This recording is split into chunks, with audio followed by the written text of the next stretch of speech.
Hey guys, so ஜிஆர்டியில் வெள்ளி சிலைகள்லாம் வந்து எவ்வளோ ப்ரைஸ் வருது, சின்னதாக வாங்கணும்னா எவ்வளோ ஸ்டார்டிங் ப்ரைஸ் அண்ட் எவ்வளோ கிராம்ஸில் ஸ்டார்ட் ஆகுதுன்னு பார்த்துடலாம். ஜிஆர்டி லாஸ்ட் டைம் போயிருந்தேன் இல்லையா, இதுக்கு முன்னாடி எப்போ போனாலுமே வந்து ஒரு முருகர் சிலை மட்டும் வாங்கி வச்சிடணும் சின்னதாக வெள்ளியில் அப்படின்னு சொல்லி ரொம்ப நாளாக யோசிச்சுட்டே இருந்தேன்.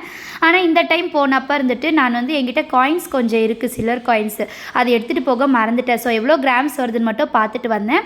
ஸோ இது வந்து ஆன்டிக் கலெக்ஷன், இது வந்து 69 கிராம்ஸ் இருந்தது. ஸோ நியர்லி வந்து 70 கிராம்ஸ் கிட்ட இருந்தது. சில்வர் ப்ரைஸ்மே 100 ரூபி கிட்ட இருந்தது. ஸோ 98.7 இருந்தது நான் போன அன்னைக்கு. 34% இவங்க வந்து வேஸ்டேஜ் மேக்கிங் போடுறதுனால வந்து ரொம்ப அதிகமாக ஆகுது. ஸோ 54 கிராம்ஸே வந்து 7500 கிட்ட சொன்னாங்க.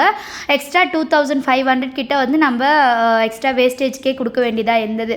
அண்ட் ஜிஎஸ்டி ஒரு 3%, இதெல்லாம் வச்சு பார்க்கும்போது ரொம்ப அதிகமாக இருந்தது ஆன்டிக் கலெக்ஷனுக்கு மட்டும்.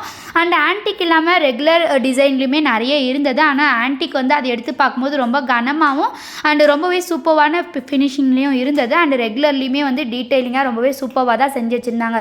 ஸோ நார்மல் வந்து 34 கிராம்ஸ்லேருந்தே வந்து ஸ்டார்ட் ஆகுது. கலெக்ஷன் பிடிச்சிருந்தா லைக் போடுங்க.